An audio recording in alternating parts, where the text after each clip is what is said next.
Boa noite, o Canal Livre está no ar. E no programa desta noite, nosso convidado é o deputado federal pelo PSB do Ceará e ex-ministro da Integração Nacional, Ciro Gomes.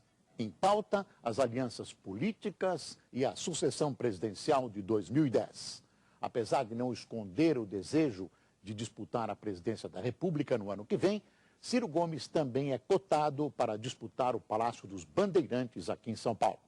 Mas vamos falar também da reforma eleitoral, votada às pressas esta semana na Câmara dos Deputados e que gerou polêmica, e ainda dos desafios do Brasil depois da crise econômica. Para entrevistar o deputado Ciro Gomes, estão comigo aqui na bancada os jornalistas Fernando Mitre e Antônio Teles. Mas antes, um pequeno retrato de nosso convidado e os possíveis cenários para 2010. Paulista de Pindamonhangaba, Ciro Gomes começou cedo na política. Radicado no Ceará, foi eleito prefeito de Fortaleza em 1989 e chegou ao governo do estado 2 anos depois.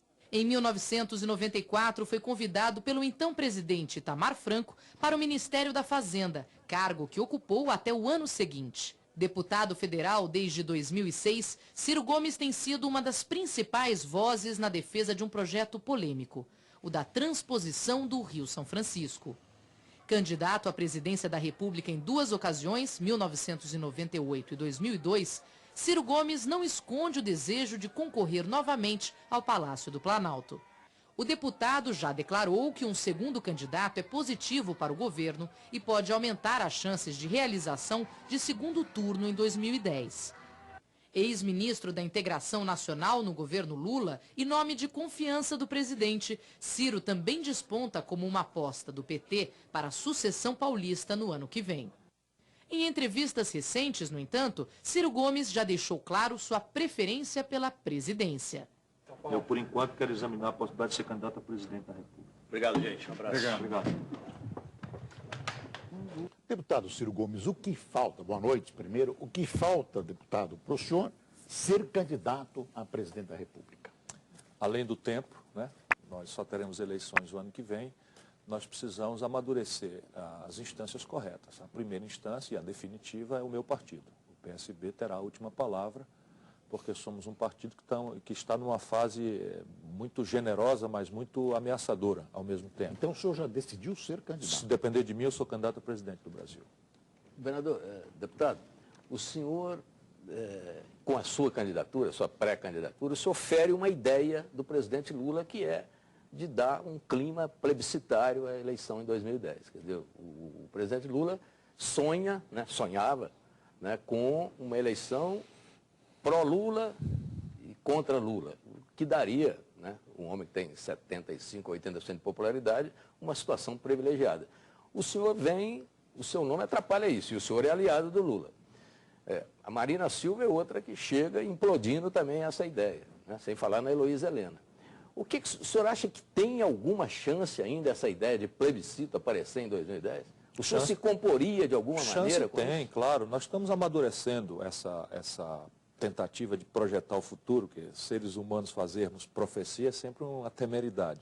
Então o presidente Lula faz um cálculo, e ele tem muita experiência, muita vivência, muita cuidado popular, e ele faz uma tática, ele imagina uma tática, de que o melhor seria chamar um plebiscito, né, a turma do Lula contra a turma do Fernando Henrique. Faz sentido, faz completo sentido. Isso. Mas se o senhor diz que isso ainda tem chance, o senhor admite a hipótese longínqua de não ser candidato. Um minuto só, mas eu discordo dessa avaliação. E o faço fraternalmente, respeitosamente e diretamente com ele. Conversamos sobre isso. Então acertamos, como é uma profecia, e não há ciência nem manual de apurar quem está certo, acertamos seguir conversando e avaliarmos sempre juntos até fevereiro do ano que vem, que é mais ou menos a data com que as coisas vão se objetivar, qual tática está mais correta. Eu creio que a minha tática, menos por ser minha e mais porque guarda mais coerência com a realidade brasileira, é que será mais a que se revelará. Isso já havia de antes. Não se acomoda o fato político brasileiro, a federação, a hiperfragmentação partidária, uma série de fatores históricos, sociológicos, econômicos, culturais, não vão permitir essa simplificação norte-americana de democratas contra republicanos. Isso no Brasil não amadureceu para isso ainda. Isso é muito uma realidade de São Paulo. Se você bem perceber, essa realidade, embora o Kassab seja do DEM, não é do DEM, foi eleito por causa da hegemonia do PSDB. E aqui é uma sociologia política, uma economia, que já permitem isso, um trânsito entre PT e PSDB, que não tem questões institucionais profundas em debate, como é o caso brasileiro. E aí eu adianto um passo. O sentido da minha candidatura, para além do fato que eu já fui candidato 2 vezes, que eu ando pensando o país há muitos anos, que eu conheço a inteligência do país, que eu acumulei uma vivência, que eu amadureci, né? Você veja aí na apresentação, eu tinha cabelo, né? Quando eu comecei. Eu tenho uma preocupação com relação ao que eu considero uma certa frouxidão moral e intelectual no desenho da atual aliança entre o PT e o PMDB. Especialmente olhando o parlamento. Isso me preocupa muito. O Lula suporta isso, pela instantânea confiança que ele desperta merecidamente no meio da população. Nenhum de nós aguenta. Mas como governar sem alianças desse tipo? Não. Aliança é fundamental. Estou falando de um conceito que o Gramsci, que você bem conhece, o Boris também, e o Nota também, é hegemonia moral e intelectual. Quer dizer, o Brasil impõe aliança. Não é possível governar o Brasil sem aliança. De novo, porque é assim que a nossa vida é. Né? Determinadas questões que no Ceará, por exemplo, o meu jeitão de falar, no Ceará é interpretado como sinceridade, franqueza, um homem que não tem rabo de palha, etc, etc. Em certos setores do Sudeste é considerado pavio curto, intempestivo, né, briguento. E isso eu fui aprendendo. E isso eu falei de uma caricatura para explicar o contexto. Quer dizer, a tensão, por exemplo, do polo industrial do Amazonas com São Paulo é uma tensão permanente. Isso tem equação, né, tem que ser resolvido, tem que ter interpretação, tem que ter nuances. E essa polarização não acomoda isso. A Marina é só a demonstração física. A Marina petista de 4 costados desde sempre, né? Uma origem extraordinária, maravilhosa, uma figura maravilhosa, foi embora. Não estava no cálculo de ninguém. Deputado, o senhor tem adotado com frequência, na sua linguagem atual, a expressão hegemonia intelectual e moral. Eu acho que não é minha, é do Gramsci. Não está muito clara diante das circunstâncias atuais do Brasil. O senhor é uma pessoa profundamente vinculada ao presidente Lula, por amizade, por respeito. Pelo bem que ele faz ao Brasil. Ou até por essa convicção de bem que ele faz ao Brasil.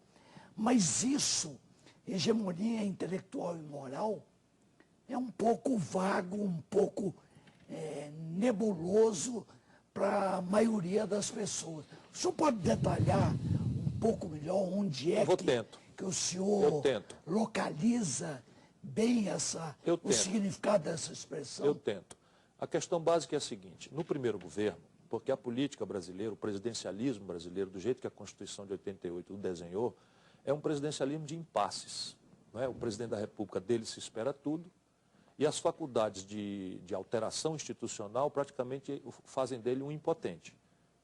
Hoje há um monopólio do molde institucional, monopólio, não é uma influência central, é monopólio, residindo no Congresso Nacional, que por sua vez não detém nenhuma responsabilidade no sentido jurídico do termo, ou econômico se queira, não é, com os negócios de Estado. Então é possível você ver o Senado revogar a CPMF, subtrair 42 bilhões de reais dos cofres públicos, e olha que a CPMF não merece defesa por si. A questão é que não estava em debate o melhor modelo tributário do Brasil. Estava se o país aguentava abrir mão de 42 bilhões de reais sem alterar o quadro de despesas correntes e o quadro de investimentos inadiáveis que o país tem que fazer. O senhor entende isso como uma irresponsabilidade coletiva do Congresso? Só isto não, já seria.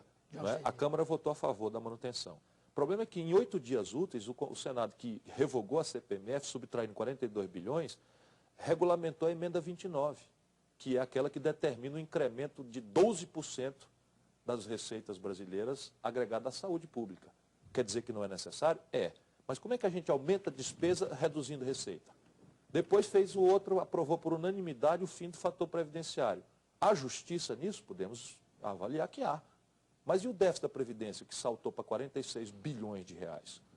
Que acaba pesando sobre todas as pessoas, porque isso é que nem cuspir para cima. Pela lei inexorável da gravidade, cai na testa. Mas, deputado, o presidente Posso tem dizer maioria. mais uma só? O presidente tem maioria. Não tem. Isso é uma maioria Claro que precária, no Senado, então, precaríssima. Não é? E uma maioria, Sempre aí se está, disse aí está a especialização da que era minha... monárquico o regime brasileiro. Não é, né? O presidente da República tem muito poder para punir e premiar interesses.